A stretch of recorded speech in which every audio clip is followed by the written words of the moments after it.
রোজ একইভাবে চিকেন রান্না করতে করতে যদি বোর হয়ে যান বা বাড়ির লোক যদি একই রকমভাবে চিকেন খেতে খেতে বোর হয়ে যায়, তাহলে কিন্তু এইভাবে একবার রান্না করে দেখতেই পারেন। ঝটপট চিকেন, খুব চটজলদি হয়ে যায়, খুব কম উপকরণ দিয়ে, অথচ খুব টেস্টি।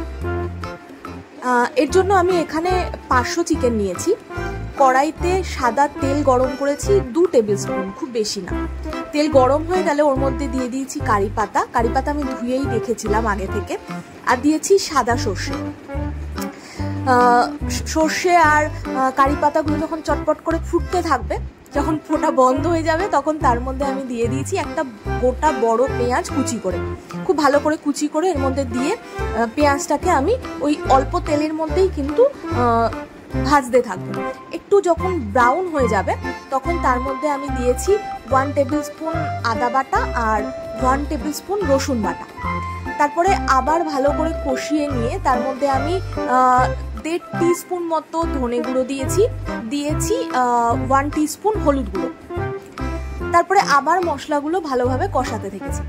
যেহেতু আমি তেলটা কম দিয়েছি, তাই মাঝে মাঝে আমি ওর মধ্যে অল্প অল্প করে গরম জল দিয়েছি মশলাটাকে ভালোভাবে কষানোর জন্য। আর দিয়ে দিয়েছি একটা টমেটো বীজ ছাড়িয়ে ধুয়ে ভালো করে কুচি করে। দিয়ে দিয়েছি স্বাদ মতো নুন। আবার একটু জল দিয়ে ভালো করে মশলাটাকে কষিয়েছি। মানে মশলা কিন্তু এমনিও গরম জল দিয়ে ভালো করে কষালে আমি শুনেছি তার টেস্টটা ভালো হয়।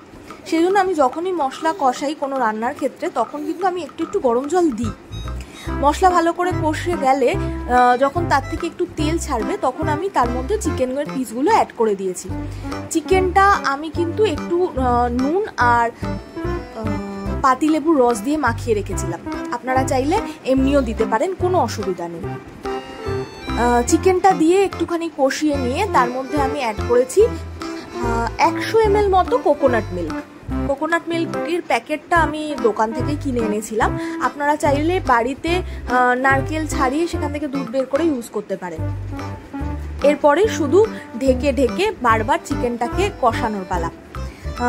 5 মিনিট 8 মিনিট এরকম করে ঢেকে ঢেকে কষিয়ে নিয়ে নামাবার আগে একটু সামান্য গরম মশলা, মানে 1 টিস্পুন মতো গরম মশলা দিয়ে চিকেনটাকে আবার নাড়িয়ে কষিয়ে নিলেই, ভালো করে নাড়াচাড়া করে নিলেই আমাদের রান্না কিন্তু তৈরি। এইভাবে একবার বাড়িতে চিকেনটা রান্না করে দেখুন, ভীষণ ভালো লাগবে। আর ভাত, রুটি সব কিছু দিয়েই কিন্তু খাওয়া যায়। আর আমার চ্যানেলটা ভালো লাগলে প্লিজ আমাকে একটু সাপোর্ট করবেন, আমার পাশে থাকবেন।